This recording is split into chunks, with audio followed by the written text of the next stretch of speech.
Activating meridians. Alignment. Instability in field. Negative.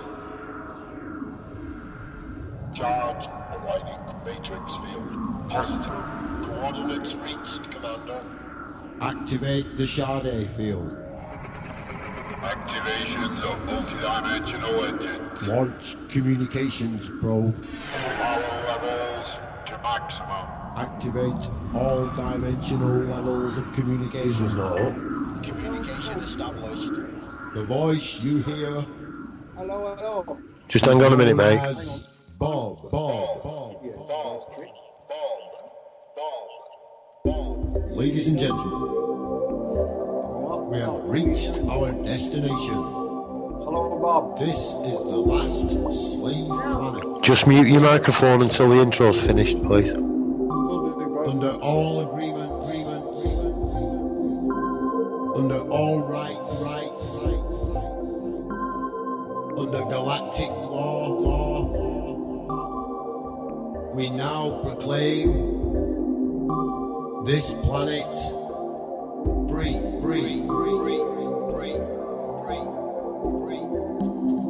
The descension of the true human consciousness has begun. Energizing Shambhala diamonds. The men, women, and children of this planet are now set free.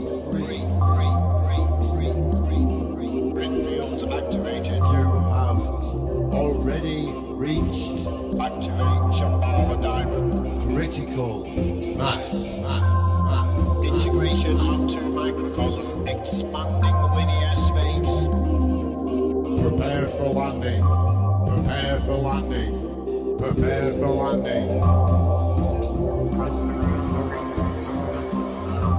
Free space activation. Landing. Caution. All crew members to station. This is the Starship Bob. We are landing.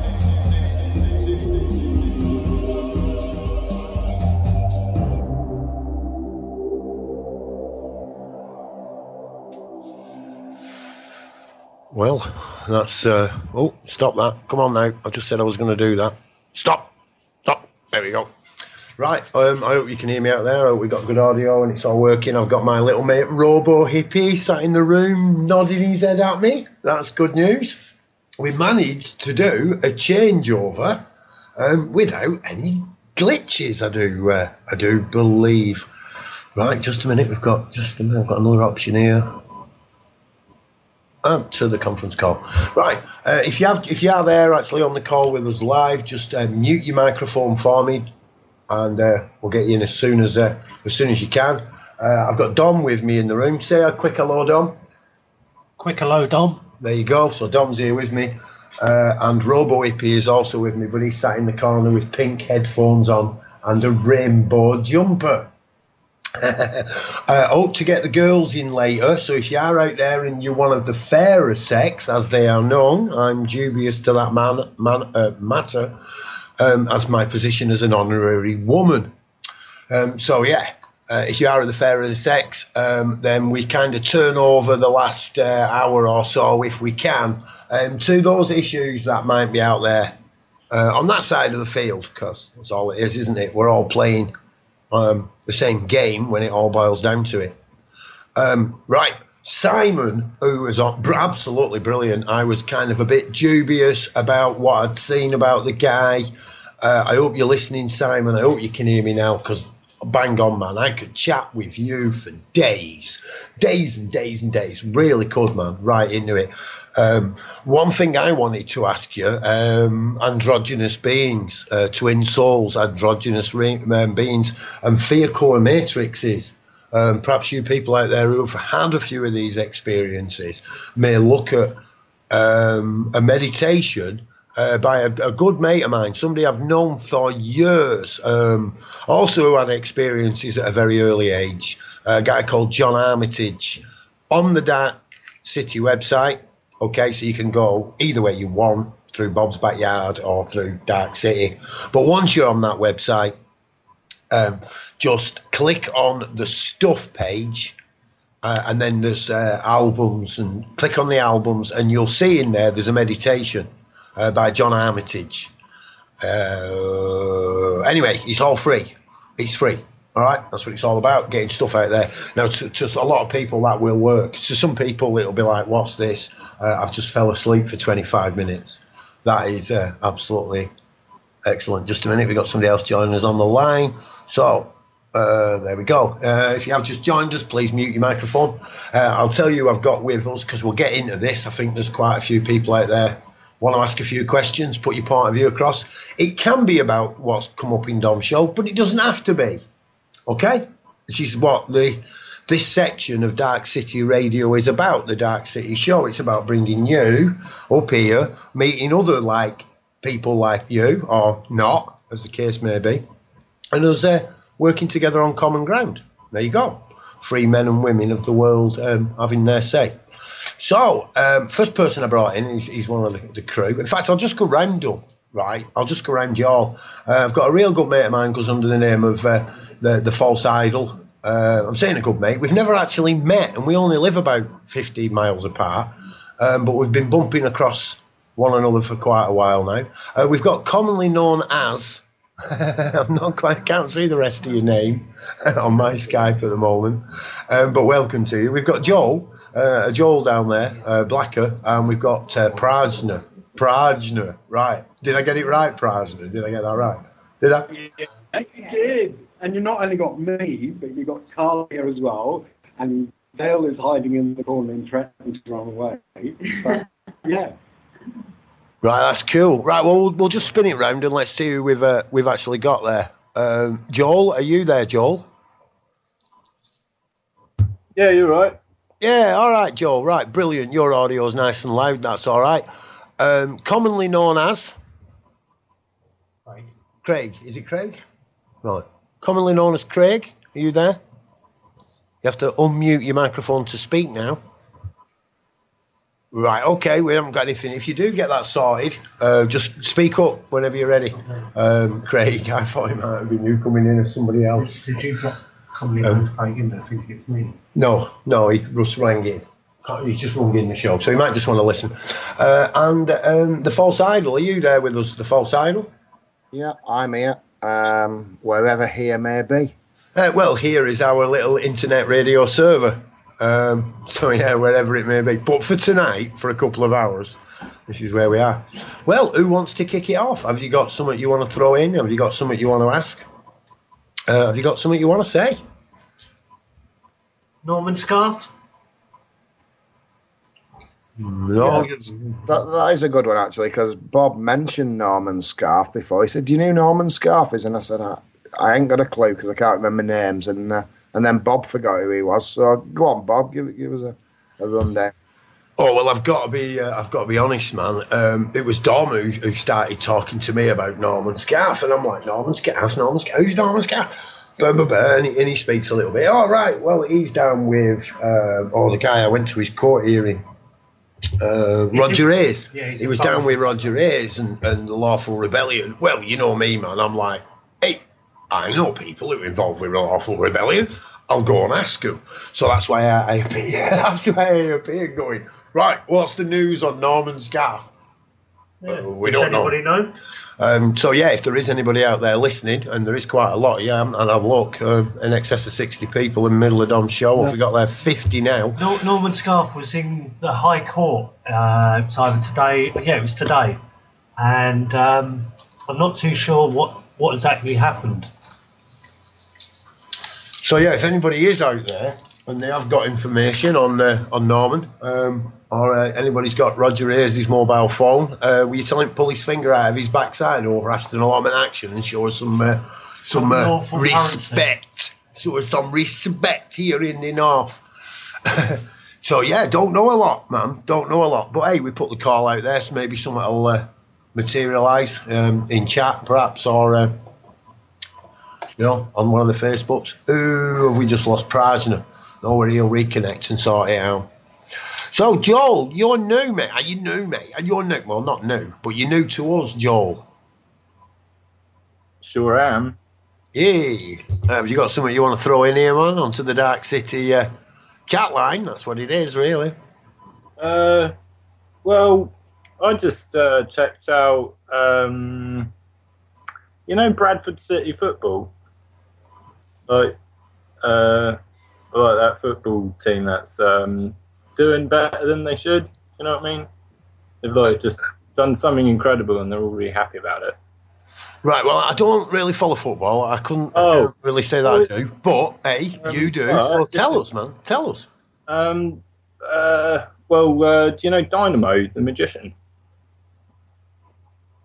Dynamo? Yes, I have heard of Dynamo, the magician. I don't have television, Joel, so you have to excuse me and stuff like that. He's a very talented young man. I have seen a few clips on YouTube of him, yes. He was initiated into the inner circle. Got given the highest reward. I found this is a funny fact that Prince Philip, Prince Charles is in the inner circle. Yeah. Is that hilarious? Was it who was the guy who did Sooty and Sweet? Corbett? He called Corbett. He was in the inner circle as well. Yeah, the guy who revealed some of it, didn't he? And then had a mysterious plane crash. So I know a little bit about the inner circle of what's known as the magicians. Go on, break us the story, Joel. I'm sure it's like you've got something there. You're dying to tell us. Oh, I just saw it on Facebook just then. I was like, whoa. I just kind of squealed a bit. And then, because I'm really interested in him. He's very talented. A lot of people just kind of like, it's all smokes and mirrors. Not all of it. They're keeping it secret for a reason. Yeah, he has revealed quite a lot of stuff. I mean, I wouldn't say he's actually a magician and what people consider. It's a good point. What is magic and what is illusion? What is creation and what is manipulation? There seems to be what appears to be a very fine line, which when you start to look at it, becomes a huge gaping chasm. What is the line between illusion and magic? I think it's a good point you bring. I have got Craig writing. No, maybe Craig's not writing stuff, but Prajna's back with us now. Prajna, are you back? Do you want to? You're kind of. You're a bit of a philosopher kind of guy. I've met Prajna and I'm sure I've seen him hovering around cross-legged on a little orange cushion in the ether before now. It's like doesn't make you away from the truth. it doesn't make you a philosopher though. Sit cross-legged. Come a bit closer to your microphone for us, Prajna, if you can. You're a bit quiet there, mate. I said that doesn't make you a philosopher. Hang on a minute, Joel. Just a minute, Prajna, mate. Excuse me, man. You're very quiet. Prajna. And Joel, I don't know if you're typing on a keyboard with your microphone unmuted, but remember we can hear all that, and that's pretty loud this side, Joel. So if you're going to type, man, well, you're not talking, just mute your microphone, and then we might be able to hear Prajna. So go on. Yeah, okay, Joel. Just getting used to it, man, that's all. Whatever you do, don't go into a 15-minute rant and don't unmute your microphone. When you're ready to rant, please make sure your microphone is unmuted, as I have done many times before. So go on, Prajna, try again. I was just going to point out what Osho said about philosophers. He said a philosopher... No, mute your microphone for us, Joel. We're getting feedback off you, mate. Oh, yeah. Okay, thank you. Okay, Prajna, take 6. A philosopher is like a blind man in a dark room looking for a black cat who isn't there. I don't think he held that much with philosophy. I had a big discussion with someone today about beliefs as well. That's the other thing, is that there's an awful lot of pressure on people to believe something. And in fact, beliefs are protected and religion is protected and all that kind of thing. They love you to have beliefs, because I believe actually means I don't know. And when people go to war over I don't knows, they take sides over I don't knows and all this kind of stuff. This is why they want to protect beliefs, and they want to think that they're protecting a freedom for you. Actually, the only freedom they're protecting is for you to be able to be misguided, because a belief is always misguided. Even if it ends up to be true, it's only pot luck that it does. What you really want to do is to know. You don't want to believe anything at all. I've been thinking about this, and the things that we hear are the things that we read on the internet. Can change our beliefs. The more we find out about things, maybe 1 minute we believe one thing, and then we gather more information and we change. We believe something else. But the people that believe in religion, I don't really want to bash religion, but once you believe in something like that, that seems to be the end of you. You don't search for any more answers. You don't look for anything else. And it just completely locks you out. Do you know the etymology of the word religion? It comes from a Latin word, ligare. That's the root of the word religion. And ligare is the same word that we get words like ligament and ligature from. It means to bind. And rather interestingly, if you look into the etymology of heresy and heretic, you'll find that comes from a Greek word, heresis. And heresis means choice. Now, isn't that an interesting contrast? I've got a little quip there, guys. Just a little one. I want you to carry on with your stuff. But remember, Joel's there as well, lads, and he's had to mute because he's not got his mic right. But Billy... Yeah, nice one, Joel. Just wanted to make sure you don't be afraid of jumping in, bro. The belief comes from the English word bailiff, belief, to wish for. So if you're wishing for something, then you have not got it. So if someone comes up to you and says, I am a believer that blah, blah, blah, then they've actually told you straight away they have no knowledge of it. None at all. Now, exactly. We were having a conversation ourselves today about belief and whether or not, in truth, you could actually, if you were telling yourselves lies, is it possible to tell yourselves lies? Well, I would say yes, it is possible to tell yourselves lies, most definitely. But then you would actually also need to have a belief. You would need to. If you were lying to yourself, then you would have to believe in something else. Exactly. Yeah. So many people are actually trapped with belief, and that's all they've got. Often we can throw rocks at those beliefs, but at least they have got belief. If we can turn that belief from some external force back to them as individuals, I think we may have cracked it. Well, they have to discover that there's no need for beliefs. This is the thing, is people are always talking about, well... Prashna, that's all they... Just remember, if they're living in a lie, then all they've got is belief. They haven't got truth. They haven't got it. Now, they were saying about mind control and Tavistock and stuff. I've never had truth. I'm living in a lie. I've not got an issue admitting that on live radio. I know I'm living in a lie, and I know what's all this is built on deceit, mistrust, and it's all built on it. I haven't got an issue saying that. Yeah. You were saying before about belief being a wish, a hope. And in Old English, yeah, that's what it means in Old English.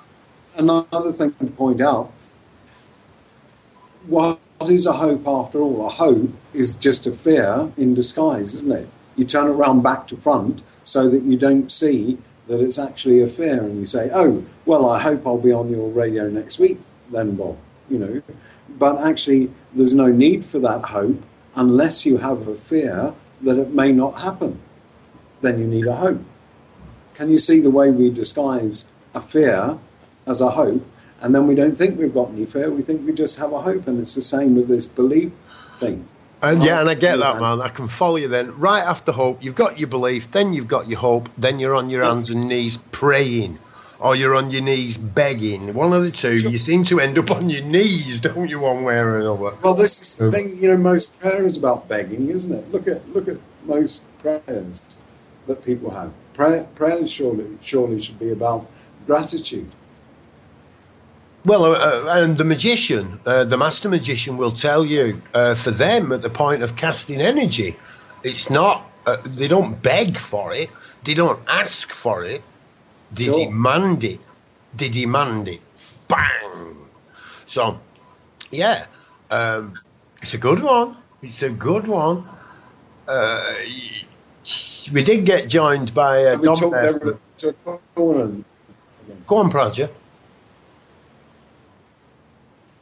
No, if Dom's batting, Dom, come here. No, belief is fear, isn't it? Don't fail. Yeah, belief is fear, because without fear, you wouldn't need belief. I mean, I don't believe in anything, really, but I live quite a happy life. I'm not in fear of anything particular. I might be in fear of the council tax dropping on the doormat or the gas bill, but I'm not actually in fear of anything that it can affect me, you know. I'm not in fear of any of those things. That's all part of the adventure, really, you know. And I've only recently been beaten up by a whole bunch of fucking cops and court bailiffs and shit, and locked in a cell for half a day in handcuffs. Yeah? I ain't really afraid. It's all part of the adventure. It's part of the adventure I try to discourage them from, but, you know, it's all part of the adventure. Yeah, I think if you are afraid, then you do need a belief, because you can't live in fear all your lives. It sends you mad. You know, people argue for fear as well. They say, oh, well, you have to be afraid. You have to be afraid of fire, otherwise you get burned, you know. But that just shows that they haven't really thought about it. You don't need to be afraid of fire at all. If you know fire, then why would you fear it? You know how it works. You know when you're likely to get burnt by it and when you're not likely to get burnt by it. You can be utterly fearless around fire if you know it. And it's the same with all the rest, all this big, super, mega conspiracy shit that's all happening around there. You don't need to be afraid of it. Just get to know it. Once you know it, you know that you don't need to be afraid of any of it. Yep, well said. Yeah, I've got to agree. It's about face it and deal with it head on. Yeah, embrace it. Embrace it. Again, though, just. This is my challenge in life. Come on, then. Yeah, just. I'm kind of trying to be like a dead compassionate here for them people, trying to see for those people that haven't actually got it. It's really easy for us to sit on this side of the proverbial fence. Not saying there are sides, of course. Don't pull it has taken on that. Getting to, sure. It's all right for us to sit there, and the ones of us that have faced our fears, you know, we've faced our fears. You know, we've confronted our demons personally. And look, you might not have done that internally. You might have had to do that externally. We hear a lot about victims and a lot of atrocities happening on Earth. Personally, I'd like that to be an internal struggle than an external struggle. Just my ideology says the internal struggle is free from victim, where the external struggle appears to create a victim. Yeah, well, you know, it always starts off as an internal struggle in any case. And if we don't deal with the internal struggle, then it becomes a physical struggle, and our bodies get sick. And if we ignore that even, then we start to push it outwards into the world around us. So you're absolutely 100% right, and that is the place to face it, is internally, because that's where it all comes from. Well, I had an internal struggle, and that was joining one of Bob's radio shows live, but now I've done it, I have no fear. Exactly. That is absolutely very true. Actually, yeah, you're bang on there, Phil. Absolutely bang on. And it never occurred to me, man. So, yeah, spot on. Fair play to you. Welcome to the Dark City crew. Welcome. Well, I've been speaking me rubbish on the internet since about 1997 now, and maybe it's time we up the game a bit with a little bit of radio chat. Even if it is about belief and magicians. Just going back to the magicians, though, and things like that. I tend to think that anything that you see on TV is an illusion, because TV itself is an illusion. And, you know, is it David Blaine makes the 747s disappear? They don't disappear, do they? It's just camera trickery. Yeah, I once saw a wagon driven straight over a man, and, you know, it was amazing. Absolutely amazing.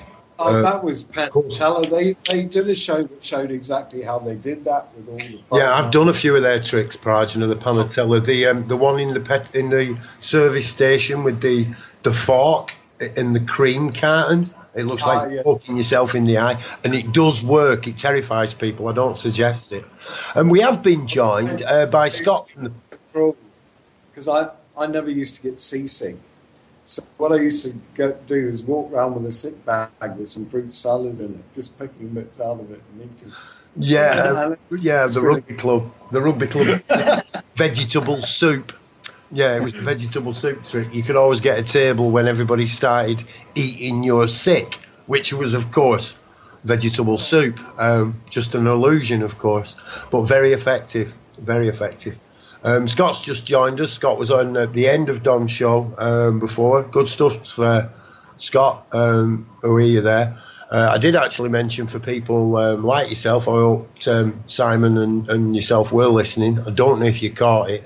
On the website, there is a meditation by a guy called John Armitage.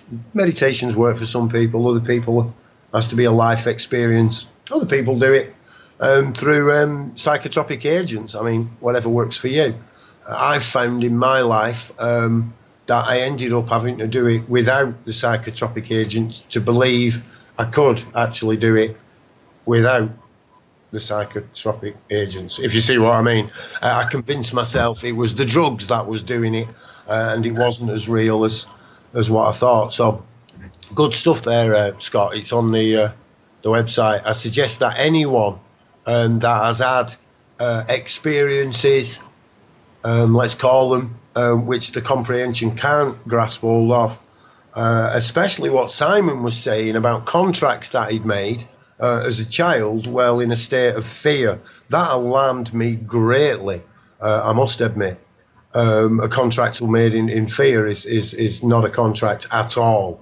And the fact that he'd made agreements, I think, not to put words in his mouth, I don't mean to do that. It was my alarm.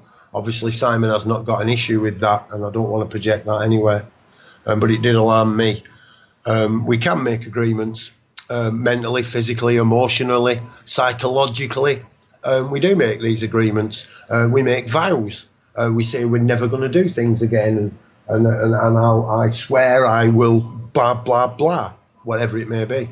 We do use our voice as a verbal affirmation.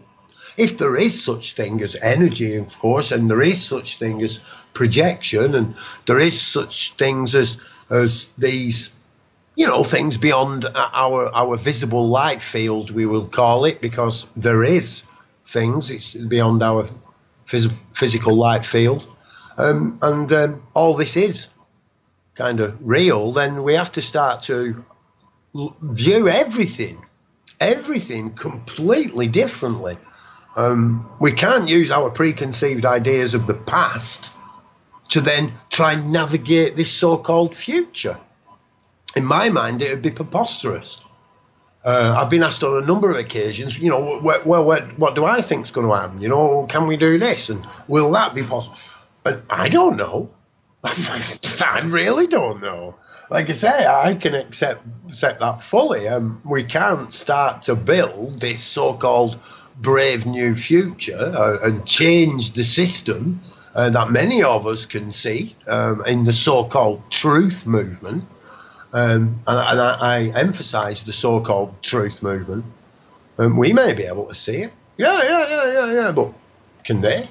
Who are the they, what we perceive from this position now of truth where we can say, oh, well, you know, this is how it should be done. This is how we must do it. We must do it. I get suspicious. We were going to have a war against them.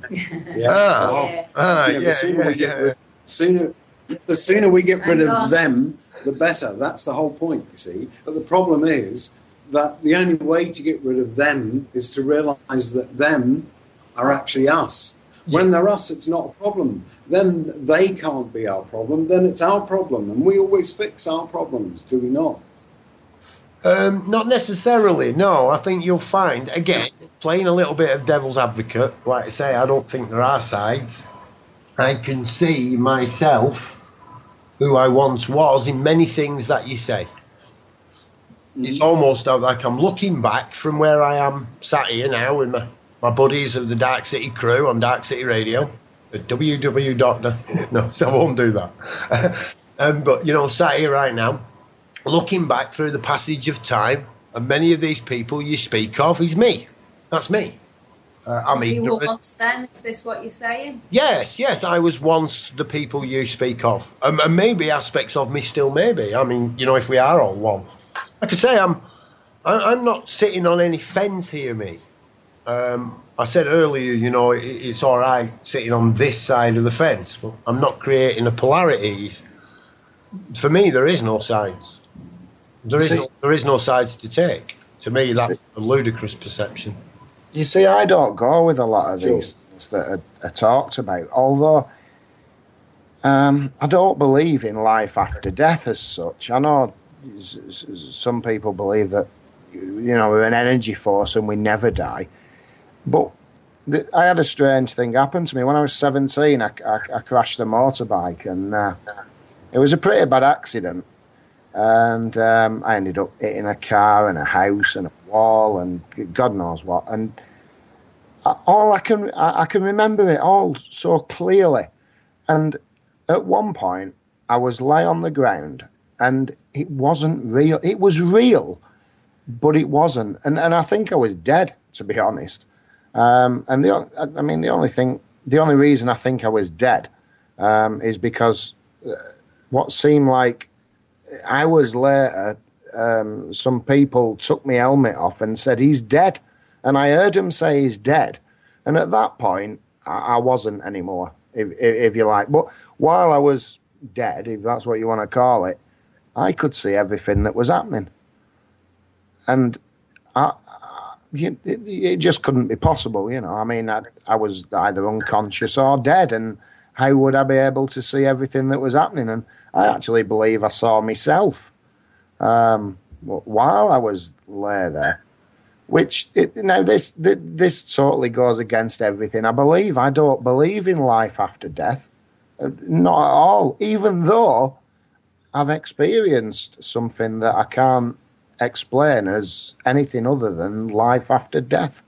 I don't know. It's a strange thing. In any accident, strange things happen in any case. You know, I got run over by a car one time. I was crossing a pedestrian crossing, and a car slowed down, and I thought, great, he's going to stop. So I walked down in front of him, and then another car went straight into the back of that one. And time, first of all, slows down. You can hear every little scrunch of metal and every little bit of glass break and everything like that. And then I went flying through the air, and I thought, oh, wow, this is really cool. I'm flying, you know. And everything was still going really, really slow until the moment I hit the ground and everything kind of sped up again.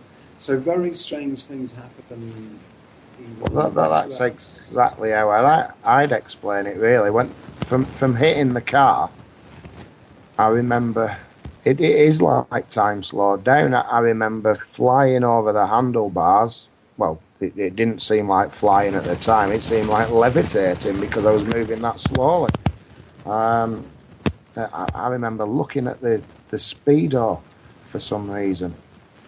I could see what speed I was doing, and I was doing about 45 mile an hour as I flew off the bike through the air. Yeah, very strange things happen when you have an accident. Well, like I say, I don't actually believe in life after death, although I think I've experienced being alive while I was dead, which... But one thing you can be sure of, anything that always has been so, always will be so. So all you need to do is look for the constant. See what has always been so. And every memory that you have ever, there's been one constant running through it. And then you don't need to be concerned about what happens after your death, because you know that at least it will contain that one constant. Right, I've experienced a motorcycle accident. I was about 18. Yeah, RD125, trying to keep up with your mates, going on to Birch Services. Used to go down there on a Friday night and a Saturday night after everything had shut, get a coffee, give the security grief. You know, before it was popular. I was going in there, all the lads started to break down. I thought, what's up with them? And they changed the road from a right-hand sweeping but to a very tight left-hand sweeping bend to get in. And I completely misjudged it, hit their big curb, and I was stood 200 yards behind the motorcycle. I couldn't see the motorcycle. I could see myself on the ground in front of me. A lad called, well, I won't give his name. His first name was Carl. And I'm terrible with names, but I remember his first, middle, and last name for some reason. He was lying on the floor. I saw him look over to my body in front of me, and he said something. From where I was stood, I couldn't hear it. I thought, I can't hear him. I saw the motorcycle come down and hit me, the handlebar hit me clean in my chest. We'd come off it, the bike had gone airborne and then come down on top of me, and it hit me clean in the chest. At that point, I saw myself reach up and push the bike to one side, and I exhaled, and then I remembered myself. Carl saying to me, "Are you all right?" The motorcycle hitting my body. I remember it then. I couldn't hear what he'd said, but I remembered what he'd said. And I looked at him and I went, "Yeah, are you?" And the bike hit me. Like I say, I didn't feel the bike hit me. I didn't hear what he was saying to me. What many people have said, that I'd had an out-of-body experience brought on through the trauma of it. I have also studied Shaolin techniques, and believe you me, you can't actually experience death because it's an illusion. The body doesn't transcend from one place to another. It stays right here. There are thousands of so-called generations amongst us that we're unable to see in the visible light spectrum we occupy. It led me on a path of self-discovery and adventure. The trauma, so-called to many, led me into what many would say my own enlightenment, or towards my own self-mastery. Well, when I say I saw myself in the accident, most people would think I was hovering above and I saw my body. But that's not what I saw. It was as though I was still lay there on the floor, and I saw myself stood looking at me, which is a strange thing. But that's like exactly the opposite way to what it happened to me, folks. Yeah. I was actually stood on the road looking. You see, I know now about removing the consciousness from the physical body. Are you with me? For martial arts. But your physical body can move a lot faster without thought. A lot faster. It can put itself into a position quicker than anyone can think.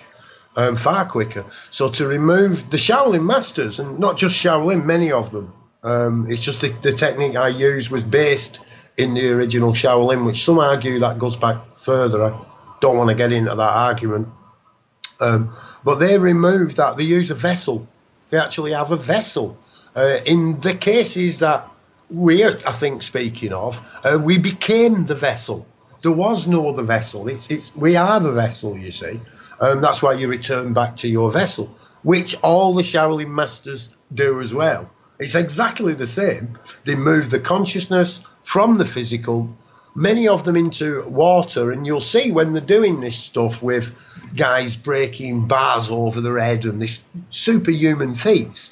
There's men stood on either side of them, normally with a jar, a large jar, and they are the trusted, what would you call them, disciples or his closest pupils that actually protect the consciousness while it's outside the physical. So some mad stuff going out there in the world, and I know Prajna's travelled around a little bit, and it gives you that, wow, hang on a minute, we've only been given a small piece of it in the West. There's only a small part of it here, what we've been brought up with, how we've been educated, we've been tuned and honed. That's why I kind of warmed to what Scott was saying right at the end of Dom's show about mind control. I think he's hitting the nail almost bang on the head. Of course there's mind control. Of course it's been used against us. My thing I keep questioning is, because I'm sure you'd agree, I've played with this a while. My thing is, who's controlling who exactly? Do we control? Is it our thoughts and our wishes that control the world? I don't know. What's even stranger about the motorbike accident is that 3 years previous, not 500 yards from where I killed myself, I was riding a push bike, and deja vu. I was riding down a hill. It was a 90-degree bend right, another 90-degree bend right. I was probably doing about 40 mile an hour on a push bike. I had a deja vu experience where about 100 yards before I actually fell off, I went through the whole episode, going round the corner, falling off, scraping my knee on the ground. And it was as though I'd had the accident. And then all of a sudden I was on the bike. I was 100 yards from where I'd just seen myself fall off. And I got to the corner and I fell off exactly as I'd just seen myself do it. And Can I jump in there? This is within 500 yards of the place where I actually think I died. Yeah, you can jump in, yeah. Yeah, sorry, Paul, but what you're saying there, it correlates big time with an experience I had. I mean, I've had 2 experiences where I've seen things that haven't happened yet. And then they play out exactly as I'd seen them. One time was when I was on my way back from work, heading towards Bletchley. To the right-hand side, there's a village called Little Horwood. And as I'm driving along, I go past a junction for Little Horwood, and I look to my right, and there sat at the junction is a 4x4 Burgundy Frontera. And it caught my eye. We used to have one exactly the same as it. And I'm thinking, well, that might be my old car. So I drive past it, and as I drove past it, I then approached the roundabout before Little Horwood. And I think, hang on a minute, I've just seen the Burgundy 4x4 trying to pull out onto the junction. So I've carried on going. And when I actually reached Little Horwood, there it is. There's the Burgundy 4x4 waiting to pull out at the junction, exactly as I'd seen beforehand. Another experience where I was tiling a roof. I'd felt it and bit the day before, and we had to go there and put these tiles on. And it was slates. So as you know, it's a nightmare of a job. Start from the bottom and work your way all the way up to the top. And as I'm getting up the ladder to go on the roof, we haven't even put a tile down yet. I see myself walking down off of a finished roof and standing on a tile in the middle of the roof, and look down, the tile breaks up beneath me, and it's like, oh shit. Next thing I know, I'm stood on the ladder waiting to get up onto an untiled roof. Get up there, we tile the roof from top to bottom, from bottom to top, up to the top right corner, and I turn around to walk off towards the ladder to the bottom left corner. exactly as I'd seen it before. I even got on the roof. My foot goes through that tile. And I mean, if anyone who's done any roofing, they knows you'd know that means a strip of the roof. You have to strip it down to the broken tile. A brand new roof, I can't be putting any straps in or anything. But these things happen. I mean, what I'm trying to say is I'm not saying that these experiences do not happen. I'm saying that we've got to think our way around them. We can't just look at what is presenting to us, because at the end of the day, we've been indoctrinated with a mindset. We're obviously going to jump to the most logical explanation that we possibly can, or the one that we've been fed through our lives. All I'm trying to say is let's not do that. You know what I mean? Let's think around it. Let's see what else there is, because there are answers to these things. Let's just keep on looking and trying to find the answer, instead of turning around and saying, I know the truth, and the truth is this. I mean, that's... Are we seeing reality, though, when this happens? Or are we creating reality? I mean, is this whole radio show, the fact that I'm in this room talking to Scott and Bob and Prajna, is that something I've created in my mind, or is that real? I mean, nobody knows. So when you woke up in the morning, you created it all from memory. Now, when you're in the deepest part of sleep, a state of sleep called turiya in Sanskrit, when you're in that very deep state of sleep, then there is no reality. It doesn't exist. And then as you wake up, you recreate it again from memory. It's quite clever, really, isn't it? Well, they do say you don't dream in colour, but when I'm in that deep sleep and I'm dreaming, it is in colour and it's very real. I have feelings of what is happening to me, and I mean, is it real? Is it as real as what's happening now? I'm not sure. Well, again, the rishis talk about there being 4 states of consciousness, and they say that the state that we call awake is actually the deepest level of unconsciousness, and dreaming we're a little bit more universally conscious, and then in the next level of sleep, incidentally, that's also called prajna, which is deep sleep. Then that's where there aren't any of the distractions being created and so on. Well, what I do notice, Prajna, is that, you know, if you have a dream that seems really real and something bad happens in the dream, when you wake up, you're in a state of panic, really. And yeah, you feel bad. Yeah, you feel bad for a certain amount of time, maybe an hour after you've been awake. You'll totally forget about what you've been thinking about when you're asleep. But dreams do control your body.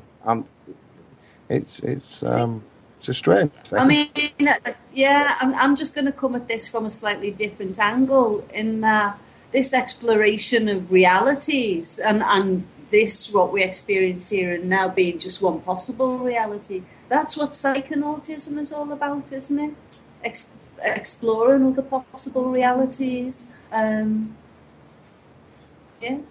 Yeah, well, you see, this is where I have the big problem with all this, because I listen to Bob going on about the 6 different dimensions, and I listen to everybody else talking about lizards and aliens. Hang on, that's 12. Carry on. All right, 12. But I listen to all this, and I don't believe it, because you did start off with the word belief. I don't believe it. But when I actually analyse my own, what's gone on in my own life and what happens to me, then it's as though I don't believe it because I don't want to believe it. But my brain says, well, it's all true, you know. It's as though I've got some kind of mental block, and maybe I don't want to believe it.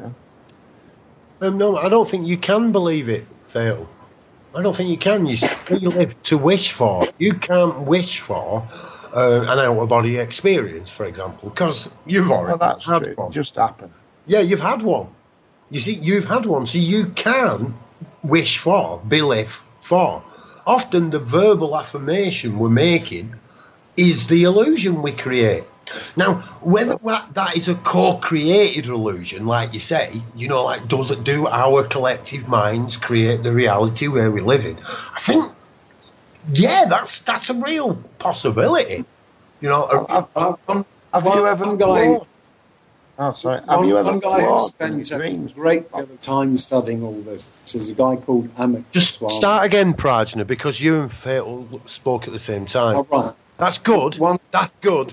I want everybody to one guy who studied this stuff absolutely in depth for years is a scientist, a quantum physicist, a guy called Amit Goswami, and you can find his videos on the internet, and he talks about how this conscious co-creation and consciousness and so on works, and this has been the big black hole for science for years and years, is all about consciousness. That it's been a little assumed thing floating in the background, but nobody's looked into it because it's a most mysterious thing once you start to do so. And you were talking before about your thoughts and what your thoughts are and what your beliefs are and so on, and funnily enough, Osho talked about thoughts, and he said everybody always thinks that their thoughts are their own, but thoughts are just like radio waves. If I think a thought, it goes out in all directions, out into space, and it may pass through your head and so on. You say, I've just had an idea. But how do you even know it's your idea? I mean, it could come from anywhere. Do you sit there before a thought comes along thinking, I think I'll just have a thought now? How does it work? This is the problem, is that people just skim over all this, but it's very deep, profound, important stuff. When you find out how you think, then you may start to become in control of your own thoughts, instead of advertising or government or your parents or teachers or policemen or anyone else being in control of your thoughts. Once you see how it is, thoughts come about, where they arise from and so on, then you're separate from those thoughts. You can judge those thoughts exactly the same way that you can judge someone when they're talking to you, and you can say, do you know that they're not quite right about that? And do you know, when you look at them and they're not your thoughts, then it doesn't matter to you whether they seem to be like stupid thoughts or whatever. You can stand apart and just look critically and say, that's a bit silly. That's obviously not me. Do you understand a little bit?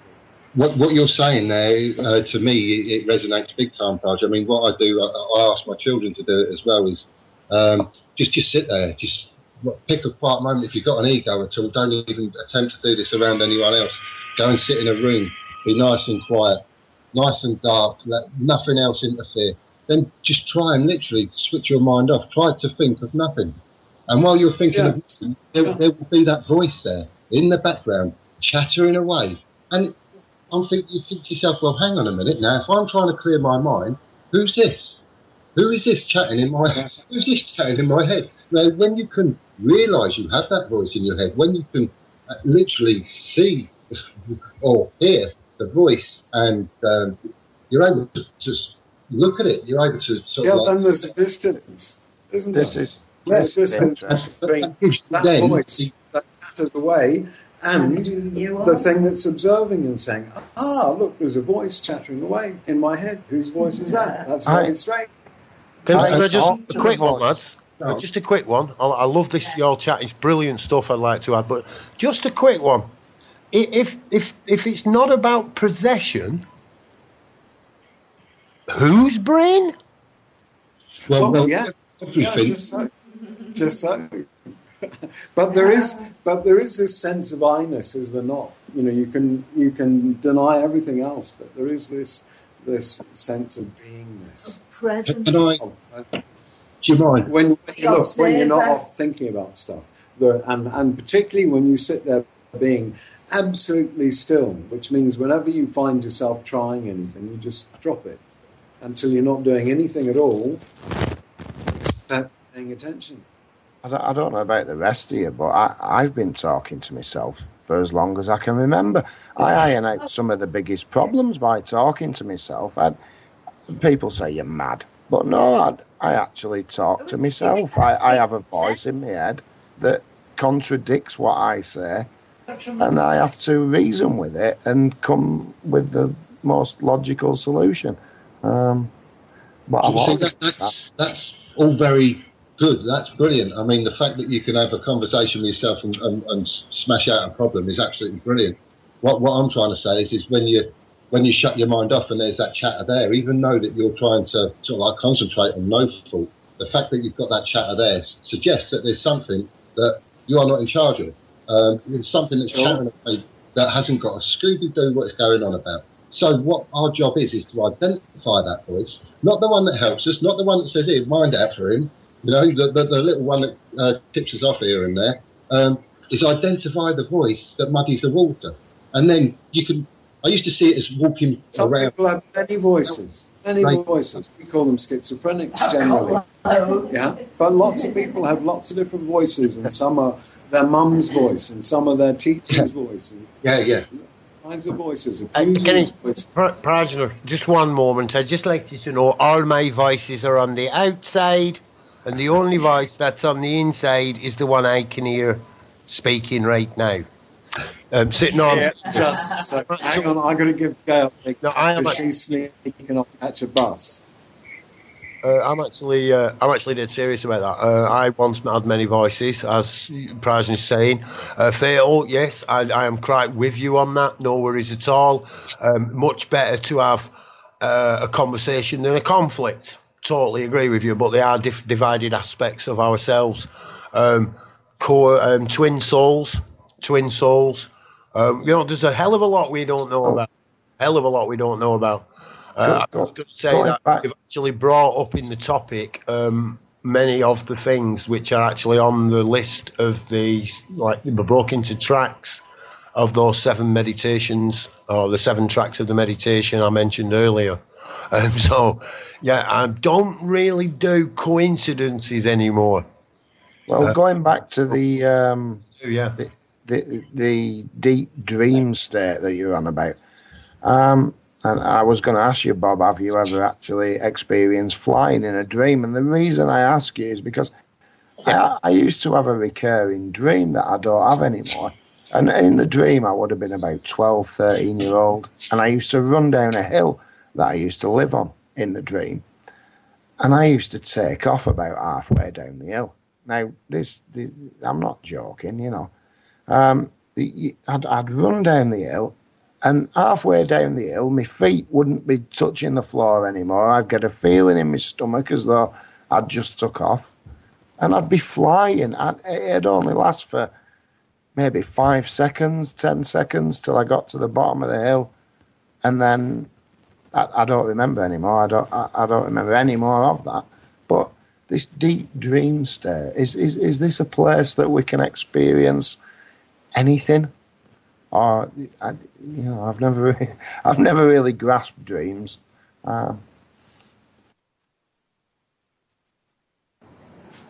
Well, I did shout yes on going to sleep. Between the awakening and sleeping state when I was younger, and I have done it as well. Since about, time's a bit weird when you talk about these things because you get recall memory, and memory is only a selection of thoughts. Flashbacks.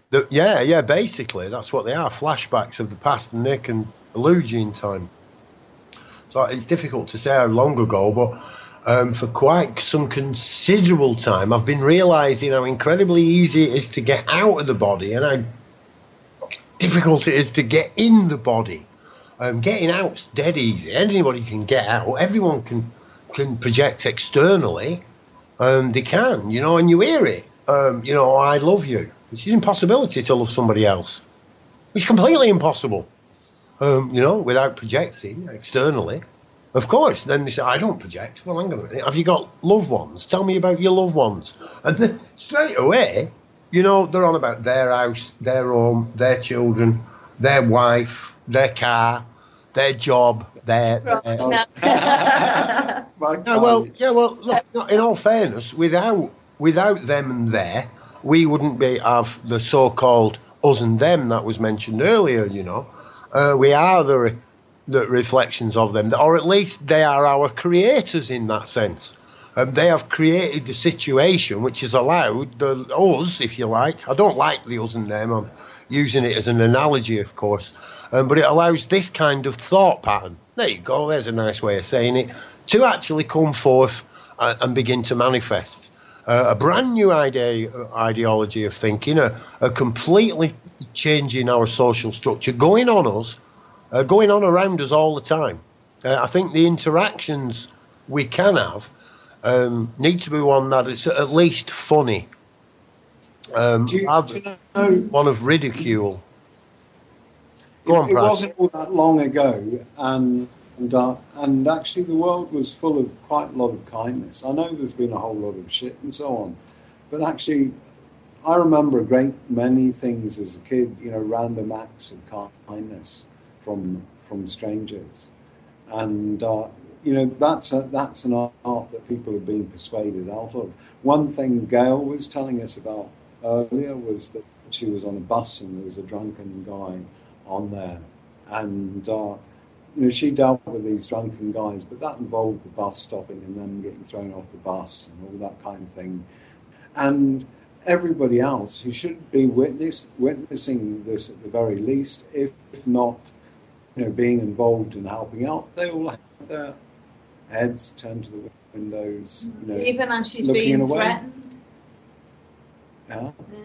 So we need to get back to these random acts of kindness and just putting the world to rights around us wherever we go. Being aware. I think comedy, you see. I'm going on the comedy angle here. The ladies, I've just been asked, where are the girls? We're in the second hour and the girls haven't turned up. So I just wanted to point that out, that we are aware now that there is a girl there, of course, but they are now... Gail's just on her way home now, and when she gets back, she reckons she'll log in and see what's happening. So. Oh, well, that's good stuff. That's good stuff. I know Susan does have problems getting... There's a girl. My girl.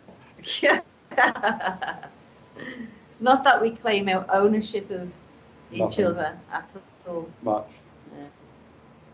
Yeah, so I know Susan, who kind of gets, who is our girl in the Dark City, talking girl. No, one of the many of our crew. She does have some problems connecting with the time and stuff and getting out of bed because she's many, many miles away. So they may join us later. They have done normally. So anyway, just wanted to make sure that if you are out there listening, you do want to join in. At the moment, it's me. So just add Bob's Backyard to your Skype and let us know. Just ring us up and we'll add you to the call. It's that easy to do. Bob's Backyard. If you are, I don't think there's only still one, but if not, it'll be the UK one. I think there's only one Bob's Backyard. So yeah, it's pretty easy to do. And you can join in. So talking about joining in, commonly known as somebody is with us.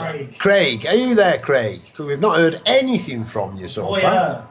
Anything? Because he hasn't got a microphone. Oh, did I miss something?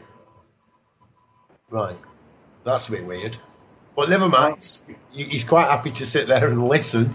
But if you didn't know, you can actually log on at www.darkcity.bobsbackyard.co.uk. I'll give you that again. That's www.darkcity.bobsbackyard.co.uk. And once you get there, if you hit the live show tab at the top, you can also enter our chat room. So it does actually say right at the top of the player, click to enter chat room. But we've had reports that a lot of people can't find it. We've got ban a of lines. button there. There is no button. I mean, it's just one of the most obvious things in the world. There's no button. But anyway, I'm doing my best to explain it to you who may be listening that haven't found the chat yet. And there is quite a few people in there. I know there's still quite a few people in that chat room. So that's really cool stuff. Right then, who hasn't said it? 23 at the moment Wow. in chat. I think there were 26 earlier. Yeah, it's good, isn't it? It's good. You know, the chat, Is the that chat- more? Hello. the chat crew tends to But most of the chat is Dave, as usual. Dave. I don't know if Dave's still at war. Is Dave still at war? Are you Yeah, still at because war, he's Dave? run out of cigarettes. He's a great character. He's a great character, isn't he? What a character is Dave. Spoken to him before on the Dark City. He's a Highland Council taxpayer, and he's at war with the council. Yeah, well, and he knows he can ring in and get on the show if he likes. He's always happy. We encourage anybody, like I say, to jump in and join in. Little bit of a weird topic, I must admit. It's triggered me a few times. Inner body, outer body experience, belief. Can you actually live a lie? Well, it looks like, yeah, you probably can, and many people perhaps do live a lie. I know I lived a lie for many years. I knew all along that's the truth, and that ignoring that little voice inside, I think that's how you put it, false, ignoring that voice inside myself made me very angry. It made me very angry indeed. And once I realised, once I accepted, and I think a lot of it, for me, was acceptance. I had to accept things.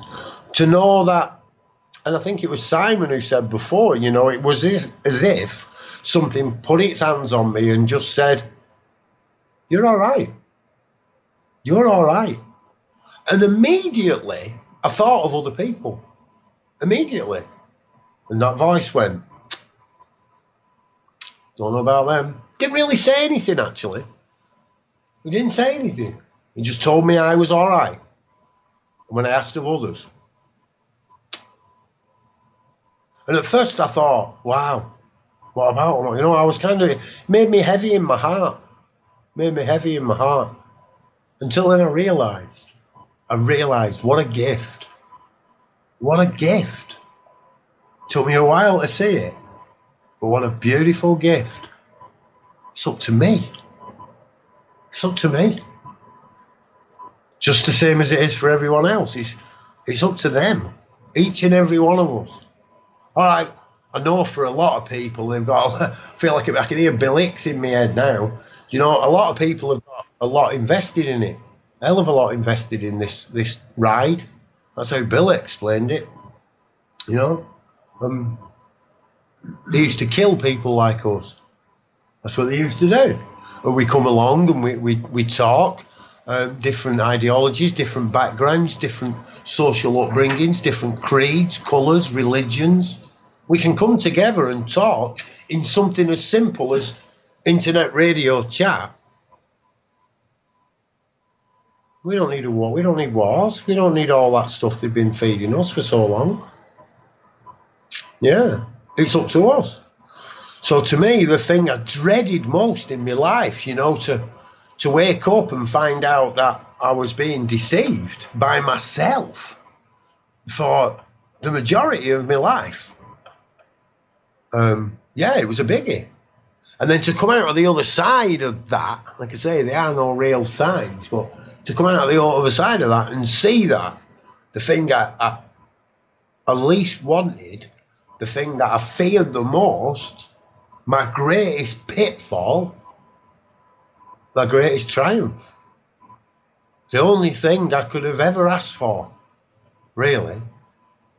Let everyone choose for themselves. Just let everyone choose for themselves. Now, it sounds really simple.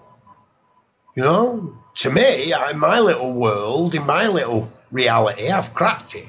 Wow. That's it. And then I look outward and I see why.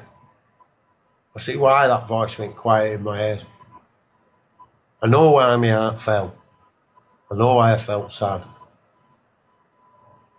Because most have never been given a choice. Most have never, ever experienced a choice.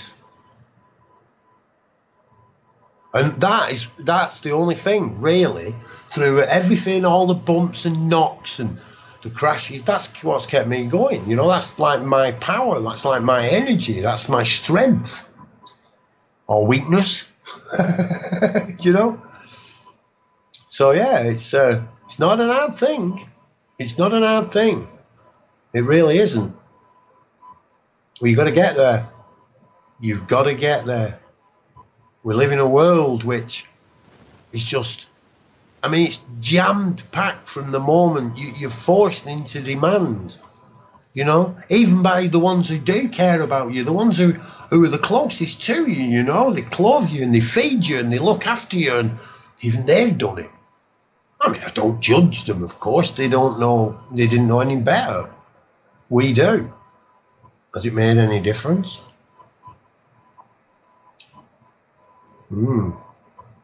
So yeah, I suppose we can ponder these things. We can ponder them and we can chat about them. Does it really get us anywhere? Well, to me, well, of course it gets us somewhere. We've all gathered together. People are listening to us. They're listening to us. And they're out there, and some of them will be like, it's just all bollocks. And others will go, hang on a minute. Just 1 minute. Scott said about sitting in a room and listening. Clear your mind and listen. They call that consulting the oracle. And they call it a long time before the film The Matrix, I'll tell you. That come after the oracle. I think people can realise reality while making spicy pork meatballs. I've got to agree with Do you. you know how hard it was to get that spicy pork meatballs into your show there? I've been waiting. I know. I know, man, but if I let you get it in the first hour, then we might not keep your presents for the second hour, man. I've got to admit it was manipulation. No, it was fear. No, if we're all being honest on the Truth Radio. You're scared of meatballs, aren't you? No, man, I was scared of anybody mentioning about the video that I've just put up with Dom, really. Not how to go shopping. But I've watched the video with Dom. I think it was taken at Ashton Indoor Market there. Well, not at the Indoor Market, at the shopping centre. Yeah. I've been in there, yeah. I don't think I'd like to be seen in public with him. I've never met him. He's probably a really nice guy. And I don't know how it started. We only get what happened after the police got involved. Well, that's Dom's edit. My edit. That's Dom's edit. Yeah. I was hoping to get the PCO, PCSO. See, I'll put the full version up on my channel, both parts. No, to be honest, right, the full version in brief, so we don't have to upload loads of rubbish, is we went into the arcade place, we took Dom round Ashton Centre, and basically just taking him to a few places which have been pointed out to me are very strange. Just put it like that, when you notice things. Anyway, Dom had noticed this coat of arms, and he said, is that anywhere else? And we said, oh yeah, well, go on, we'll show you this and this, and this coat of arms. And as we walked into, we've been all over the place around Ashton, looking at where this coat of arms and its origins are and stuff. Black Knight, council offices, War Memorial, and so forth. This same coat of arms appearing, and they're right there in the arcade. Well, Don walks into the arcade with his camera blazing. Now, in all fairness, right, we looked at the signs before we went in. It doesn't mention anything about you can't film and it's got a whole array. You can't walk your dog, you can't skateboard, you can't eat ice cream if you're accompanied by somebody over 64 years of age. People with calipers need to actually use automated lifting equipment which hasn't been provided.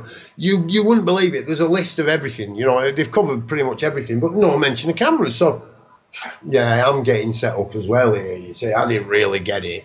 That it's just that ability. I mean, in all fairness, I've walked through there with my camera. I'm just saying everything, and looking at the Facebook.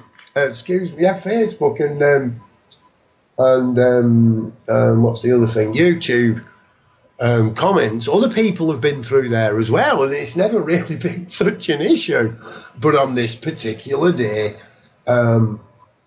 we were approached by three. Two directly in front, one coming from behind, and then a fourth appeared. And to be honest, one of the security guards, he was a really nice guy, real tall lad. We had a chat with him, and he saw the funny side of it. It's like, whoa, just calm down. You're overreacting here. It's just a man with a video camera. Asked him to put his camera down. Dom immediately stopped filming when asked. There was no, and it just got more and more ridiculous. It really did. So I had a hand in the editing of that video with Dom here, and we tried to keep it as funny and as humorous as possible. Yeah, this authority BS, that's all over the place. This fake authority, we've got to highlight it, but without alienating the PCSOs. Most of these people, not all of them, I do accept, I've come across a few, right? They shouldn't be in service. They shouldn't be in service because they're not serving anyone except their own bank account. But many of these people, nurses and doctors and policemen and ambulance drivers and PCSOs and street wardens, they actually join these things because they want to serve the community. That's why they're doing it. They're not evil entities trying to take over Earth. Well, they might be, some of them. But you know what I'm saying. These are good people. So my angle on it is more, I suppose, the love-a-thon. I'd love to have, hug your PCSO day, break down these barriers, but using comedy, using laughter, and lo and behold, a hug or two. It works wonders. I'm famous for free hugs. Yeah, that. Carly's done that. Yeah, right on. Yeah, I kind of suspected you might be. You're a bit quiet though. Come a bit closer to that microphone so we can all hear you. We want to set up a How Is My Policing website so they can have badges going with their number on saying How Is My Policing, like they have on the back of big trucks and things.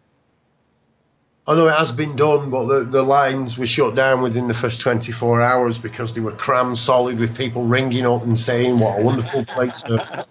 Yeah, they were just sick of all the praise they were getting. Yeah.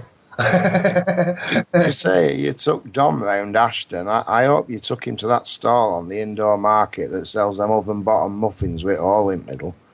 That's Ashton all over, that, isn't it? Best muffins in the world. I did actually say about promoting the actual market there in Ashton. It is one of the things which has stood the test of time, hasn't it? If you are, as you do know, I know we get people from all over the place. Even rebuilt it after the fire. Yeah, well, the actual market ground has been there, no one knows, basically, where people first gathered in that point to trade. Where people come to interact and change the goods. And if you have a look how geometry is set up in that area. Now, a lot of the stuff happened, or a lot of the manipulation of these buildings and energies happened in the Victorian period. A lot of the churches, what many people see, they wouldn't have looked like that. The churches used to be open with lots of light flooding into them. It was the Victorians that did this, like almost demonic and the gargoyles on the outside and the stained glass windows, and it become quite dark inside a church. I do like gargoyles and flying buttresses. Oh, so do I, man. They're a wonderful thing. But when you actually realise that they're used in other cultures to ward off evil, then they're actually projecting evil from that building. It's a bit critical, that really, isn't it? Evil warding off evil. Yeah, well, in a sense, they are. Well, flip it round. Flip it right round. The open mouth of a gargoyle is to draw in that. You see, you never have an open mouth gargoyle inside a home. It's always it's always going out with the mouth open. So yeah, when you actually travel around a little bit and you find out a few of these things, you're like, hang on a minute. Why did they build all the churches in a straight line? Why did they put all the police stations and the courts and why did they lined them all up in a straight? They were kind of had over by something called the Lay Hunter's Guide. Graves as well. Yeah, graveyards, definitely, and the way they align the graves up. Yeah, it's quite true. And they were kind of led away by the Lay Hunter's Guide that said all the energetical points were in a line, the ley lines, you see. And if you could find 3 of these points, you could draw a line between them, and that would give you the energy line on the Earth. You see, it went from point A, it went through point B, and lo, there's a point C, and they're all in a straight line. That must be an energy line. Where, of course, that's preposterous. I mean, the lines of Earth on the energy are more like the veins in your body. They weave and... Yeah, it looks more like a motorway network than a load of parallel lines. Well, if you look at the lines on many of the towns around Manchester, and the giveaway towns are the ones that ending in lay, or line, okay, lay. And just have a look around. We've got Alderley, Edge. We've got now without seeing a map, they always drop out of my consciousness. Mosley. We've got. Did I mention Alderley? I didn't. I can Burnley. Burnley. Can we have Rochdale? No. It's Burnley. There's a place just from it. There's loads of them, man. When you actually have a look round Manchester, and what's weird is they're all on the outside of the ring that's formed by the M60. It's a bit odd, isn't it? And the M6, it's almost as if they've moved from the line into the circle. And in ancient Celtic stuff, right, they would ring evil with tar. With tar. That's what they burnt it. They ring the. Well, there's something in the Jewish religion where they have a ring of wire around a community, and in this country they can use telephone wires or anything, but there is something within that. I can't remember the words called for it, but they have a wire around the community. Makes you wonder what they're receiving with it. Bit of static with you there, man. It's gone now. Now that circle and that ring, you see, anybody who's looked at Masonic stuff, which I'm not big on, I mean, my Masonic knowledge becomes from the Black Knight here in Ashton, you see. That's how I found out about it all. But yeah, they have the ring and the square, don't they, and stuff. They square the ring. The oldest temples they found on Earth, or the oldest houses or gathering places, whatever they were then, they're all built in the round as well. And this moving into the square seems to have changed things. It was a representation of the womb. That's what these things are constructed. The gargantuan on the island of Gozo on the coast of Malta.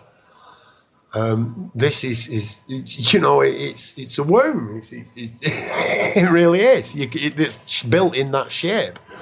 And they worship worshipped. I don't know if worship's even the right word. I suppose it's what we would say, or they honoured, I suppose, the feminine, which is seen in many cultures to be the destroyer. And the masculine to be the creator. I kind of see that. I kind of get that, but you've got to see that as energetical frequencies rather than Mr. and Mrs., him and her. You know, that all of us, in a sense, where Fatal, he's a bloke. He's a bit like me. He's a bloke on the outside. He can think about this stuff, but he's still a bloke on the outside. It's like the one he talks to inside is his female side. And he goes through it, and eventually the conversation, the male keeps coming up with the solution, no, female side. And eventually he comes up with a workable solution. And that's taught. That is not, I mean, okay, it's not spoke of a lot in Western ideologies, but the balance between the divisions, or you know, in this case, masculine and feminine, or, to bring those together in harmony. And what better than spicy pork balls? What better than spicy pork balls, man? I mean, that's it. Anything you love to do and share, you know, anything you love to do and share, that's how you begin to manifest it. And I mean, and that's different for everyone. You know, we can't all go on a guru trip to India, and we can't all afford to go and spend a weekend in the woods. Some of us can't even afford the bus fare to Manchester, you know. I think people might be wondering what spicy pork balls is all about. I'll just explain that. Yes. I made some spicy pork balls in a nice tomatoey sauce the other day, but I recorded it on the video and stuck it on YouTube. It's a 15.5-minute video of me making spicy pork balls, and Bob watched it earlier. I just thought I'd have to explain. Let's try it somewhere on the net as well. Yeah, but that's not as funny to say as spicy pork. Well, that's true. I don't think Canera's probably made. Yeah, go on, chat amongst yourselves now. You're all really good at it. You've all made acquaintances. I'm just going into the kitchen to warm up leftovers because we You're haven't doing had the any munchies dinner. Well, I made that many spicy pork balls, I had to freeze some. Ready meals. That's easy in this weather. Oh, this weather, you know, it's all from Harp. Did I tell you that last show or something? It was announced on the BBC. Well, they didn't actually say that Harp's out there creating all this snow and shit. They said there's a sudden stratospheric heating. Have you ever been to the Harp website? Yeah. It's like something that a 3-year-old would make, and considering the amount of money that's been spent on it, I'm a bit disappointed. Yeah, Army and Air Force. It's incredible. You'd think it'd be as slick as anything. They got all these. It's something that were designed 15 years ago. Yeah. Well, Tesla apparently designed it a hell of a long time before that. No, I don't mean Harp. I mean the website. It was so based. Oh, the website. Yeah. Well, I mean, I think they can control the weather. There was a story the other day, actually, about New Zealand during the war. Bombs. Yeah, did you see it? Yeah, sure. Well, I'm a Kiwi, so I kind of look out for that kind of thing from time to time. I got told some very mysterious things before I left New Zealand, and actually, when I left the army, or maybe we went back for a trip while I was in the army, but in any case, my wife at the time, her uncle was an air vice marshal, and interestingly, he was also a Kiwi. And he told me that there'd been some strange things going on in New Zealand, and I should really keep my eye out and report back to him. It's all rather interesting, really. Just quickly, guys, don't want to break up your chat at all. If you have added me tonight, not you, Scott, got you worked out, mate. But there's 2 other people added me. I don't know if you wanted to come into the conversation or not, but I've added you and then lost you on my list. So if you just PM me and you want to come in, I'll bring you into the chat straight away. Just in case I have missed a couple there. I think I have, to be honest. My apologies. Anyway, send me a PM, I'll get you in. The Harp, I actually think that Monsanto and the Heart Project are closely linked, because Monsanto seem to be taking the ability for people to grow their own food away. You know, they'll supply a country with seed that grows a brilliant crop one year, and then the next year they'll give them a seed, and the weather changes, and then they've got a disastrous crop. And plus, you know, you can't collect your own seed from Monsanto. It's all crops. part of the big scheme to control all of our food and to destroy vast majority of the population. Well, as is the reduction in CO2, because I'm sure you'll know that plants grow much better when there's an increased level of CO2 to what we have today. In fact, in the past, the CO2 levels in the atmosphere at the moment are the lowest levels that they've ever been, and we've got massive crop failures around the country. I mean, Bob does his hydroponics and everything, and I've been involved in that, and I've been growing crops. But for the last 6 or 7 years, my strawberries have been acting really weird, and I've been getting really bad crops. They've been flowering early.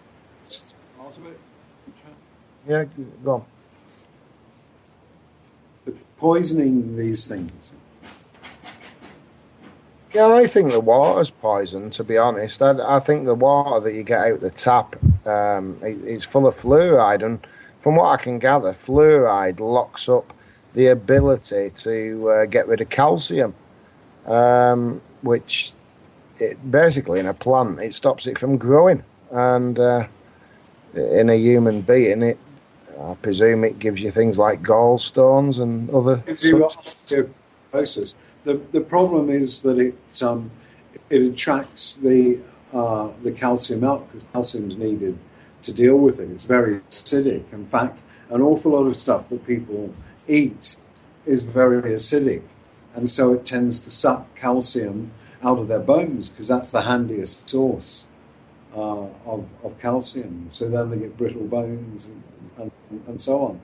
And I imagine something similar happens with plants as well, in that they supply calcium, and so they must use it in their own life cycle.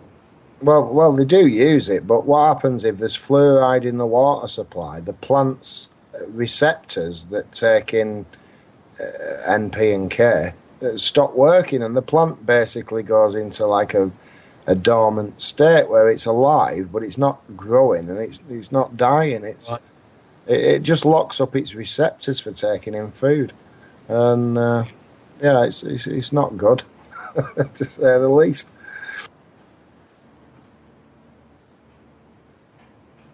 Yeah, we had two lovely little pot plants that were doing beautifully at Camp Autolift, out beside the A41. But then most of our water there was deionized, and it's probably different. Well, it's bound to be different water than Liverpool water. And when they came back to Liverpool, one of them has just given up the ghost entirely, and the other one's not looking delighted with life. So it's probably the water. Well, try catching some rainwater and feed them on that, and you'll see a definite improvement. Sure. Yeah, high nitrate. Really simple high nitrate. If you've got a water catchment, or water butts for collection of rainwater, then a piece of sackcloth with a brick inside it, with manure, fresh manure, to drop it into the bottom of your rainwater butt. To get the nitrogen in it. Yeah. And it really will. You'll be amazed. Simple things, and they really are. And then one of your brilliant pumps. Oh, it's not mine. It's not mine. That's not mine. This is something I wanted to ask about, the Bell siphon. Right, okay. I presume that's a system. I've looked at the pictures and everything, and it doesn't use a pump or anything, does it? So it draws up the... No, you need to be able to move the water. Yeah. Yeah, it doesn't. There's no moving parts inside No, the I've bell siphon. realised that, and I've Yeah. looked at it, and I can understand when it gets full how it empties and everything like that. I was wondering how the water came up in the first place. Right, well, in what I'm using an electric pump. Oh, you're using a pump then? Yeah, yeah. No, you have to use some way of lifting the water. It doesn't have to Unless be the electric gravity pump. to do it for you. You could use. We were discussing this. You see, what Prajna was referring to. You see, I looked at it and I thought, well, you could use capillary action to lift the water. Yeah, but the whole idea of the bell siphon, the way that it slowly rises up in water and then suddenly empties and It's like flushes a out. toilet flush. It is very similar to the way that a toilet flush is. Yes, and a lot of the. We used to make something like this as a kid. We'd get a jar with a big open neck on it, and then a bottle full of. What we do? We ran a hose into it. You put a bottle in there, and then it would pump out water for ages and ages. Yeah. The way it's up to you really how you raise your water, you lift your water. There's many ways of lifting water, as you know, Fatal and Archimedes is the most efficient. The screw. Yeah. Oh, I don't know about that. I would go. No, I would even now outdoing Archimedes is the pulsar pump, which if you have got running water near you, a stream or a river. That's the same as the pulse jet engine in aeroplanes. Yeah, it's similar how it works. It's a ramjet. It works like a ramjet. Yes, it does. The air gets trapped and it pulses a small bead of water. Depending on the size of the system, that small bead of water can be it can be used to power wash rocks, and it has been wash clothes. It's got a lot of uses. But within a circulative system, a recirculating system, then you're going to use something else. You could possibly use that to power something else, but you still need to get a lift of water. Either that be done by manpower, literally a man turning a pump and raising it up to a higher level, and then allowing that water to slowly go into the growing area where you've got the bell siphon. Look, that area isn't just for growing food in. Although the ebb and flow technique in hydroponics is tried and tested, it's not just to do that. It's also to create an environment for the bacteria that's required to turn the ammonias into nitrite and then nitrate. Yeah, two bacteria. Raises the humidity at the root level. What's actually? Well, it does both. That's it. You see, by using an ebb and flow technique, you don't have to use a bell siphon. And the reason why the bell siphons become the most popular, not all of them, I might add. Don't look at all the designs. If they haven't got a circular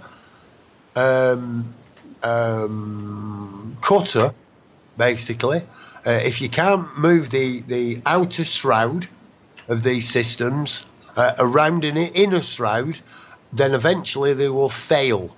They always do. It's only a matter of time. Now, the beauty of these systems is the longer they run, the more efficient they get. So there's a design flaw there. Like I say, I'm not blowing my own trumpet, but the design that I'm using that does not happen. You can rotate it. It cuts the roots around the bell siphon, and they stop interfering, because that's what happens. You get root growth going in there. Now, on a small scale, that's not too much of a problem, but on a large scale, because you end up with a solid drain full of root going into the nutrient tank. And that's what happens. I bet people are wondering, how many different subjects can we talk about tonight? Well, there are many. And the thing about it is that hopefully the idea of the Dark City show is there's people out there now we had Simon and Scott who have come. I've never met these people this evening that I've come in. Prajna, I mean, me and Prajna, we're like mates, and we've met once, and we've spoken, you know. Somebody asked me if me and Susan were married the other day. She's in Australia. I'm in England. It actually thought we were a couple. And I mean, this is the beauty of it. That's the beauty of it, man. We take these things, we come together, we talk, and from that, new hosts, new presenters, you know, new producers. It's not all about talk. Go on, Callie. I said new avenues of exploration. That's with a right. mouth butternut squash. Yeah, that's right. It is. We don't know where we're going. Let's just accept that. We don't know. Are we prepared to put in a good, solid foundation in what we do, knowing we're going to make some mistakes in this brand new future? Yeah. Let's put a solid. I'd say yeah, because we are going to stumble. We are going to fall. We're a fledgling race. We really are. And I mean, just going back to Dom's show, because I like to pull it all in together if I can. You know, there's a guy there talking, Simon, and if you look at what's being said about the guy, he's nuts. He's barking complete. But when you heard the man, I heard him first time. And then bear in mind, this is an impression that others are trying to give of Simon. You know, that's what I heard the guy speak. I'm like, well, that's pretty plausible. I heard Scott. You know, Simon's sitting there in the chat. And you can actually. Oh, is he in now? He's in now. No, Yes, well, he can do. Oh, But anyway, I didn't. Well, Simon wants to. He knows he's welcome to. But you know, that's what other people, the impression that's being given. And when I heard Simon, I got my own impression. I got an impression of Simon. I got an impression of Scott when Scott spoken. You see, I'm not. To me, it's like, wow. Well, hang on a minute. Let's just say he's looking at that from his view, and he's right. He's right. We are a fledgling race, and there is a hell of a lot more out there than any of us have ever considered. You know? Why not? Why not? We learn every day some aspect that we neglected to pay attention to before. And we've come to a point in that all these discoveries that we've all been having over the past few years, you come to the point where you know absolutely nothing, and you just got to get on with it. Yeah, I love the thing we're at least part of it, whatever it is. You know, whatever big or smaller part you think you might be, you're still part of it, whatever it may be. You know? I think this is what a lot of it is about, getting people of different ideologies together and getting them to have a chat. That, hopefully, and I don't know, like I say, I've got a bit of hope here, that it does actually trigger other people there. That one day that we're going to have to, well, hang on, the server can only handle, I think, 122 people calling in at any one time. You know, we can only have 300 people on the live stream. We're not even live yet. Well, we're live, of course, and people are listening to this now live. You know, it will be recorded, and others will listen later. So, come on now. We don't want to listen to you eat your food as well. Just scraping the sounds box. like she's got a big bowl of ice cream and she's just finished it. Just getting something from Joel here. I'm going to open this up and have a look what it is. Yeah, it's randomly off my mate on Skype. He wrote it himself, and it had a lot to do with the flowers and growing food and stuff. Flowers and growing food? What was that, Joe? You don't know what to do with flowers and growing food? Oh, I thought that's what you're talking about. Well, yeah, it is to a degree. Aquaponics, hydroponics techniques of the bell cycle. It's incorporating fish farming and production of fruit and vegetables without soil, And when you put the two together, you get aquaculture. Excuse me, you don't. Aquaculture is fish farming.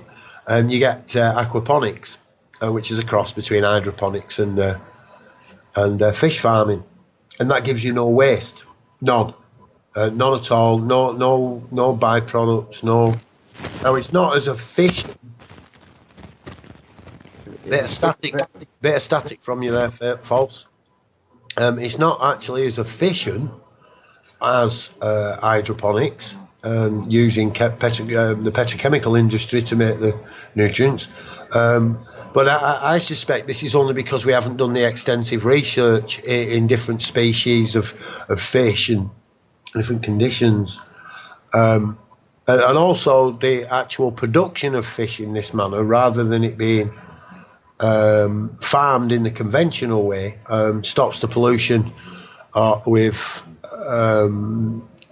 medicine, basically, pharmaceutical products which are given to the fish to keep them alive in such cramped conditions. So yeah, the both sides of that. Although the great advancements, fish farming, and also hydroponics, brilliant steps forward, they have come with a bit of a cost, as has heavy nitrate fertilizers. Using heavy nitrate fertilizers in North America and Canada have now got into the water table and have started off spirulina blooming in the rivers, and that can annihilate if it's not managed. One of the problems with hydroponics in particular is that the food is based on NPK. Obviously, they're the three things that you should have in the food. But the things that are missing are the trace elements. And I think the trace elements do a lot more than people give them credit for, And a lot of the problems that we're getting now are because they're not putting the trace elements in the food. They really play an important part, and they're missed out. Oh, yeah. I mean, balanced diet. Again, balanced diets. It is. You were mentioning about the control of locally produced stuff, seeds, Monsanto, and various other different organisations that are pretty much trying to control these things to a finite. I mean, you'd be crazy not to be a little bit concerned about this. But you'd be even more crazier not to be actually planting something in the ground and having a go. Well, learning how to refortify the soil and how to make this planet green again, real. All these countries are dying because they can't create enough food, supposedly. If you look at companies like Tesco's that buy tomatoes and peppers from companies that have massive greenhouses that cover hectares of land. These people growing these foods, I mean, it's all in rock wool using hydroponics, drip feed mainly. And these places have got CO2 emission systems. In all these greenhouses where they're growing all this food, they're actually pumping in CO2. They're trying to get us in the outside world to reduce CO2, and it's just it's a complete big scam. There is. You can't grow food in your garden anymore, can you, Bob? Because no, you can. No, you can. You're not wrong. You're not wrong in what you're saying, down, isn't it? Your yield. Don't get me started on AdBlue. Not with 8 minutes to go. Not on this one, but this is the one we could do again. But look. There's a big 1450. Carbon monoxide, carbon dioxide for a start. That's a big kind of thing they've got us legged up on. And you're 100% right. If you want to accelerate your crops, then you bring the CO2 particles from 250, maybe normal background level, up to 1,200, 1,600 particles per million. It will, and it does. It gives you accelerated growth. There's no doubt about it. They use the burning of propane in heaters in greenhouses to produce this for years. They've known about it, And so, it's no big secret. But all this green carbon warming footprint, let's tax the air, is exactly that. Let's fool us into paying air tax. I'm actually convinced there is going to be a chip. Did you know, Bob, that a few years ago the government made you responsible for the air? It was either 50 feet or 50 metres above your own house. Did you know that? Yeah, above your house. It's actually your property. They don't actually have to license you. And I'm aware of this because I put aerials on the roof of my house. But just let me get my little pun in, if I may, about the chip, the human chip. I know it was mentioned earlier about it being put in your hand, but I'm convinced this is only going to be used on males. And they're going to put the chip right in the end of your penis. No, I'm serious. I can verify this, you see, because the last thing they're going to be able to put on us, the last tax on mankind, is the erection tax. If that little chip actually gets above your belly button, you're going to have to pay for it. That's the track. So eventually, you see, they will have us paying for absolutely everything, whether you're on your own, whether you're breathing or you're not. And that is the case. One way or another, right? Either physically, mentally, emotionally, psychologically. I mean, if you're paying financially at the moment, don't worry too much. That's your least of your worries. One way or another, we have allowed, and I stress that, we have allowed other people to do it for us. We've allowed them to do it for us on multiple levels for far too long. If we can come together, and I said this on Facebook actually, which Dom's getting me addicted to, teaching me really, I don't really get it.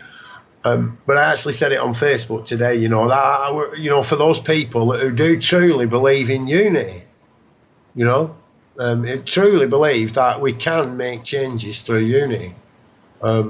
I don't mean that we have to fragmentate ourselves into little groups. Far from it. Each one of us making our little difference each moment of our day, doing the best we can. And if you are out there and you're not able to do that, then forgive yourself. It's really cool. Don't forgive the government, right? Don't forgive your next door neighbour. Don't forgive your wife or your kids, right? Just forgive yourself, because it is up to you. It really is up to you at the end of the day. And if you have had problems with androgynous beings contracting with you, alien infestations of your consciousness, you think that you might have had any, you might actually have been programmed with a core fear matrix, that your certain energy centres within inside your physical or non-physical body of what have I just done here? Transfer call. Hang on a minute, I did that wrong. I'll pull you back in. I nearly made a big mistake right at the end. Kicked him out. No, he fell out. I was just about to bring him back in, but I made the. I nearly transferred. In fact, he's trying to ring me. You see, there we go. He's in now. Or you need to clear any of these things out. Do yourself a favour and have a look at that meditation I mentioned on that website. We haven't just put this up there. This is another one of those coincidences. Not very popular, I know, but maybe a synchronicity. So, only 3 minutes left of the show, folks. So, I'm doing a lot of You can tell when I'm running out of things to say. It's been nice talking on your show for 2 hours, Bob, considering I was scared of coming on here in the first place. Well, not scared, but it's been quite interesting, actually. I'd be happy to do it again if other people have found it interesting. I found it brilliant, man, to be honest. Your company tonight on the Dark Side. I mean, this is what it's about. It's not actually about me. It's not my show. Really, I'm just... I don't know, like the anchorman, I suppose. I don't know what you call it. I'm the producer. That's it. Ideally, I sit back and go, shut up, you two, for a minute. Joel, you've hardly said anything. Do you want to get a minute? You see, that's what I do. You know, that's really what it's about. That's the idea of it. It's letting you lot speak, and not so much in me. Go on, Joel. Yeah, I've enjoyed listening. Thank you. Yeah, and I didn't get a chance to read this, man. I've just got it. This. I've Well, opened you're it. saying about synchronicity, and the guy just like randomly sent it to me, and he said pass it on to people, and you know you were talking about all that, and yeah, like you said, synchronicity. Yeah, well, I mean, have a look at the bobsbackyard.co.uk /A, well, 3 of them, 3 capital A's. I've been working with trying to get a little bit of land back for people for a while. So, yeah, I've just looked at this Dear Gardener. Well, that's got to be applying to me somewhere along the lines. Bob Robin Hood. Yeah, in a sense, yeah. Scott, do you want to throw something in the last minute of the show? Yeah, why not? Synchronicities you were talking about, this is something that I've experienced a lot of. This is one of the reasons that I find it hard. The mind control aspect, how does the synchronicities work amongst that? I mean, the synchronicities seem universal of sorts. I mean, I've experienced them where they're virtually linking on one after the other. I mean, for example, I had to build a set of steps for a client that was the boss of a big company, and I'd never put steps in like this size before, so I strung a line up. It was tegular curbs, which are 135 as a risers, and then I was filling in with deco blocks, which are 110s. Anyway, I've strung the line up, put all the curbs in, and then I've come to fill up the steps with the blocks, and I've put the blocks in. I've 1, 2, exactly. I didn't have to cut a single block, and that worked all the way up the steps. I mean, little things like that are constantly happening in my work. I could run off about 5 or 6 different examples for you, but I mean, synchronicities, coincidence. Is it just a sign of something else? I mean, I don't know. But that's the thing that makes me. That's the one thing that makes me say, this might not be mind control. There might be something else to this. Who knows? I mean, Scott, mate, I want to hear all of them, man, but we're running out of time. We're right there on the. You come again. Just get on again, Scott. You know how to do it. You know, come again. We've had a great time. Prajna, thank you very much. Fatal, Scott. Simon from earlier. When we on again? Thanks for the voice, anyway. Thank you.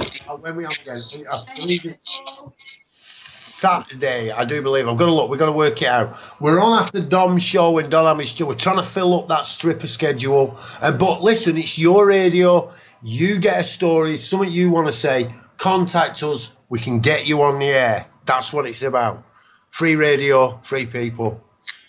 That's what it's about. Anyway, we're done. Thank you. And good night for now. What's the schedule? Yeah.